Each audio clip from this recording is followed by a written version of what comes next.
Okay, here we go. I am starting where we left off in class. So we are looking at some order of operations with exponents, all positive numbers. So let's go through this first one. The main thing you want to think about here is just the fact that what it means for this thing to be cubed is that 0.3 is going to be multiplied by itself 3 times. So what's happening is I have 3/10 times 3/10 times 3/10. And now you can enter that whole thing in your calculator. Really, I'm really emphasizing this show one step at a time for this. So really you would think about order of operations. I'm going left to right. So this is the first multiplication I see. So this is really the first thing that happens here. And this times this is 0.09. And then I'm going to bring down the other number. And now I multiply those two numbers and I get 0.027. Okay, so here, now I have these parentheses. So the first thing I'm going to deal with here is these parentheses. A lot of people get excited about using the distributive property here, which we haven't talked about yet, but I don't need to. And usually, if you can possibly simplify the stuff inside those parentheses, your life will generally be a little easier. So what I have in here, 5 plus 3, of course, is 8. And then one thing to remember here is when there's no symbol written between these things, this 3 is just right against those parentheses. That means the operation connecting those two things is multiplication. Now, it's very, very tempting here to do this 3 minus 3, but that operation of multiplication is what's connecting that 3, and so that has to happen before that subtraction can happen. So really, this whole thing is one term, and then this whole thing is one term. So I have to deal with all this, then deal with that subtraction. So my next step here is this multiplication, 3 times 8. I'm going to bring down that 3 minus. This 3 is still waiting to find out what's going to be subtracted from it. And it turns out what that thing is 24. Now 3 minus 24 is negative 21. And we'll talk a lot more about how that negative stuff works in the next section. Now this one I have a lot of stuff going on. First of all, I have to deal with everything on top. These are kind of two separate universes. Everything on top of this fraction bar, everything on the bottom of this fraction bar. And now, in those fraction bars, I have this term, these two things connected by division, and then later when I get that finished up, I'm going to add 5 to it. Over here, all this stuff, all kinds of complicated things are happening here, and then this subtraction separates it from this 3.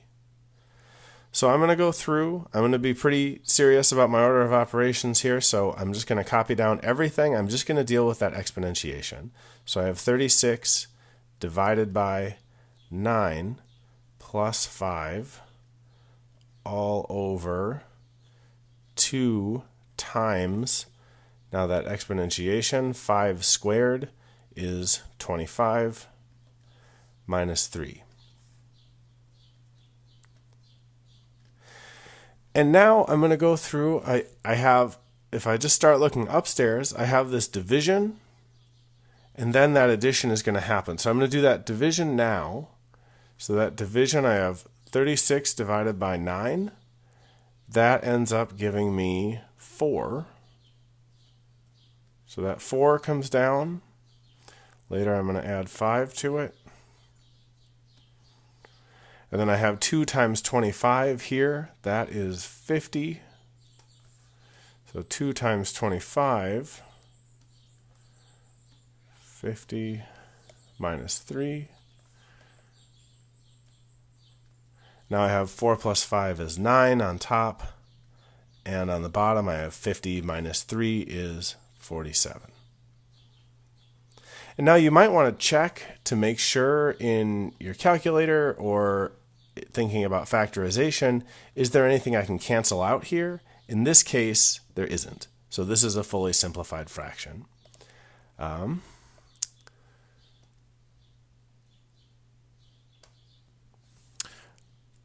Okay, scroll on down here. So the next thing we're going to talk about here is evaluating algebraic expressions. So I've got some notes here. We're going to introduce the idea of what a variable is, and this is something maybe some of you have seen before, maybe some of you haven't. Either way is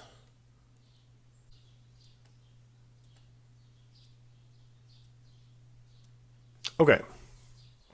So we're going to talk about a variable, and this is something maybe a lot of you have seen before, maybe you haven't. So either way, a variable is a symbol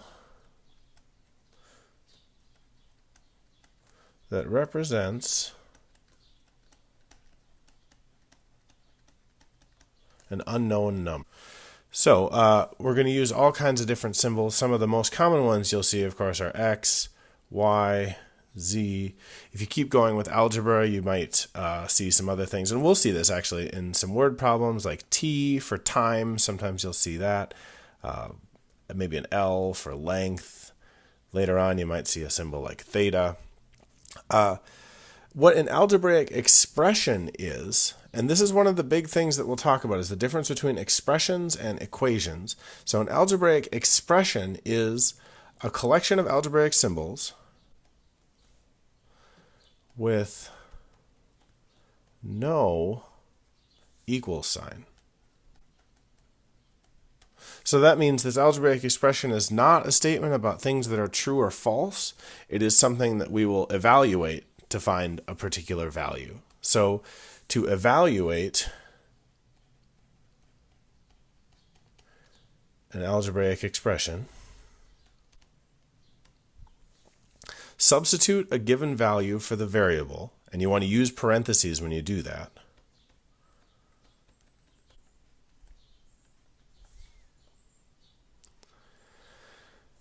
Then simplify.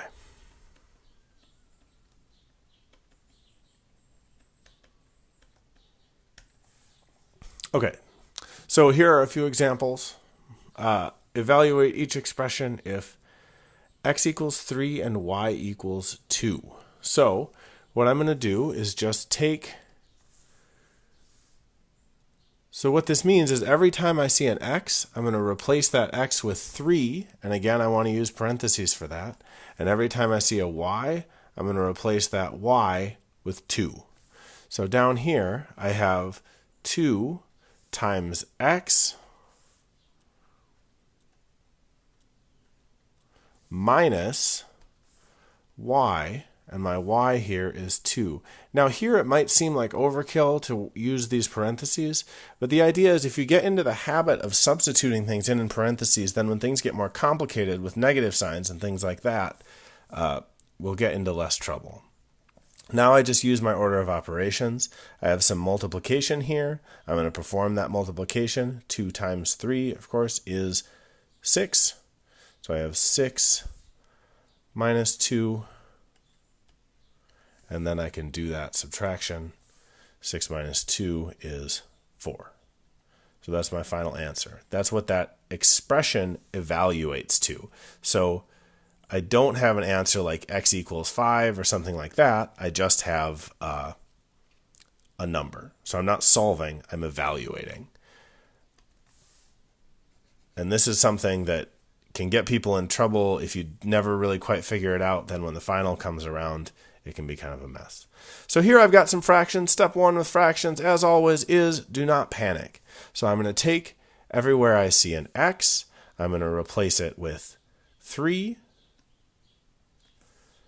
Now that 3 is going to be divided by my y, and then I'm going to have a y up on top of that 2. My y is 2.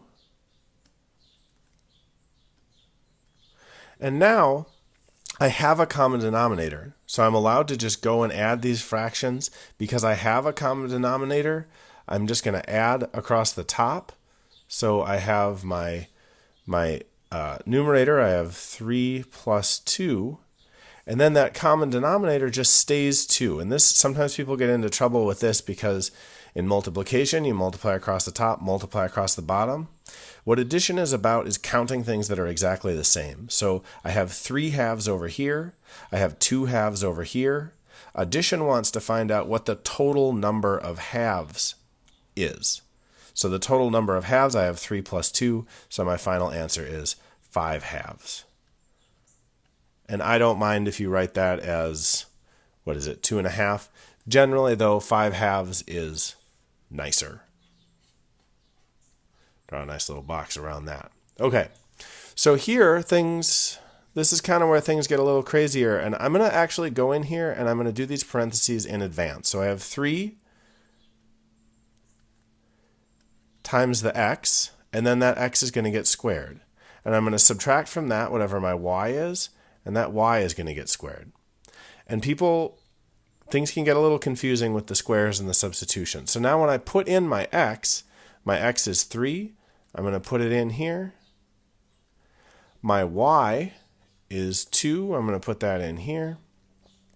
And now remember that the way that the order of operations works with exponents is this exponent happens before this 3 gets mixed up. Sometimes people will try to multiply those two 3's first.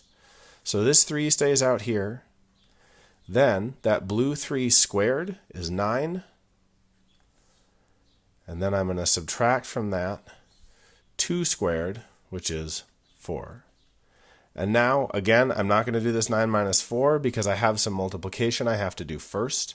So 3 times 9 is 27 minus 4. And 27 minus 4 is 23. Okay, that is it for page 2. Okay, here we go. Page 3 now. We have the other main kind of object we're going to be looking at in this class is an equation. So an equation is a statement that 2 expressions have the same value. And remember, those expressions are things that do not have an equal sign. But there's 2 of them now, and they are going to be connected by an equal sign.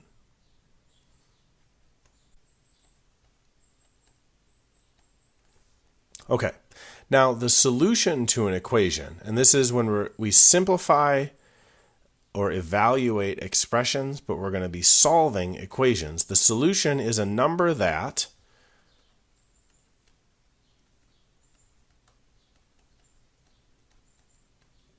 when substituted for the variable, gives us a true statement.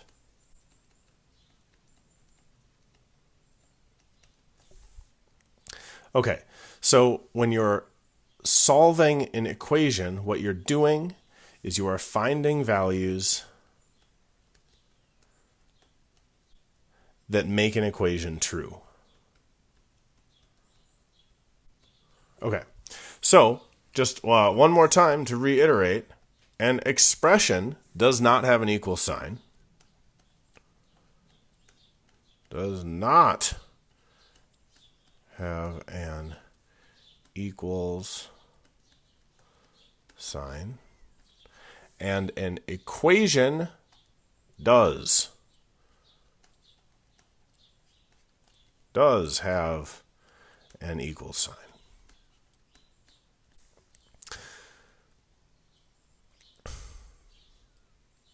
Okay, so here's an example, and this is the way that we're going to be doing this until chapter 2. So if you already know how to solve equations, sometimes when they ask determine whether 2 is a solution of this, students would go and solve it for x using the additive property of equality and things like that. That is not what you're being asked to do here.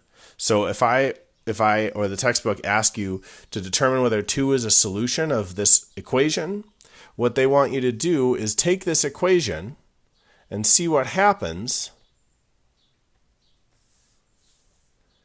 if you replace the variable, if you replace x with 2. So the big question here is, if I replace x with 2 and then simplify, do I end up with a true statement or a false statement? So I go in here, and now I'm going to simplify both sides. On the left, I'm going to start with this multiplication. 3 times 2 is 6. Then I have plus 10 equals, and now on the right, 8 times 2 is 16. And so I end up with 16 equals 16. And now, because that is a true statement,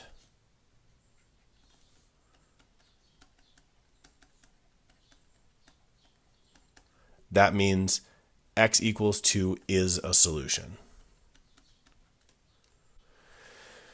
Okay, so the next thing we're going to look at is translating. There's a lot of stuff that gets covered in this section, and like I said, once we go through and start adding negative numbers, we're going to kind of go over a lot of this stuff again.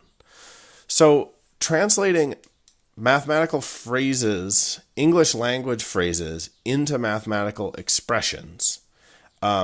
This can be tricky because we're not used to how precise mathematical language is. So there's a really good, on page 30, if this is stuff that throws you, take a look. There's a great list of words. Great list. On page 30 of the textbook of like kind of how exactly these English words translate to mathematics.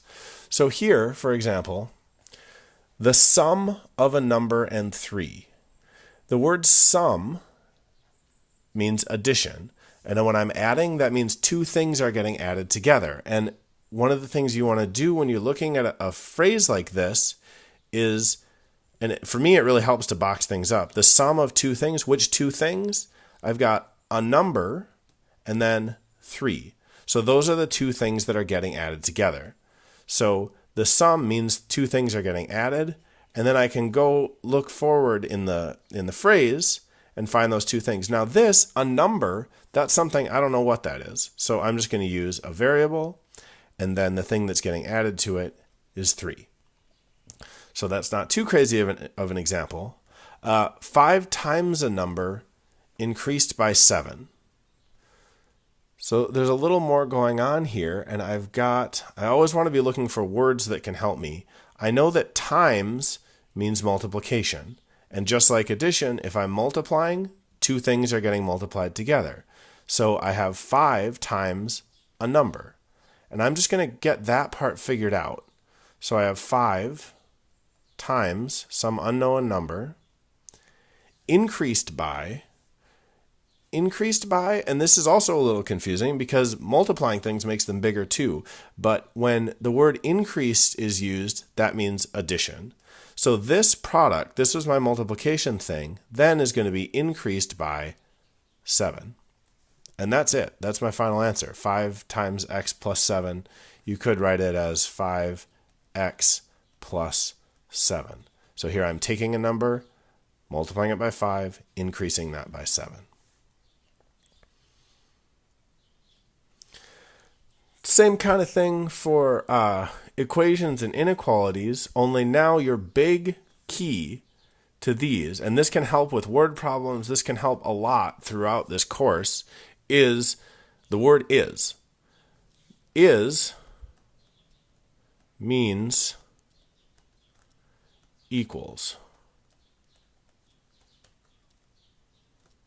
So that means when you're going through and I see is, that's going to be my equal sign. And that lets me know that I'm dealing with an equation and not an expression. If we go back to these, you can see there's no is. And that's sort of a clue that you are not dealing with. Okay, so the quotient means division. So the quotient of 15 and a number. So I have 15 and some number. The way that they're interacting is division. Then I have that is that I can use to help orient myself. And then 4. So the quotient of 15 and x is 4. And you don't have to solve these. You don't have to go any further than this right now. You're just setting these up. Triple a number, this is another, what this means, if I take something and triple it, that is multiplying by 3. So 3 times a number, that's my unknown, so that's going to be my variable. Now, my is, before I get too excited about that is, I have to take a look at the rest of the words connected to it, because what's connected to it here is less than. So is less than 48, that means 3x, triple this number, is less than 48. And then my 48 goes here. And so again, you don't have to take it any further than that. All you're doing is translating here. All right, on to page 4. Okay, so the rest of what we have here is group problems, and what I'm going to do is have you guys do these, so now, and I will post the answers in a PDF on the D2L page. So that's it for our 1.4 notes. As always, please let me know if you have any questions. Yeah, more notes coming soon. But after doing this, you should be through the 1.4. You'll be ready to go through the 1.4 homework. So have all that done. If you want to get started on 1.5 and 1.6, that'd be great. But I will have videos up for at least that 1.5 stuff soon.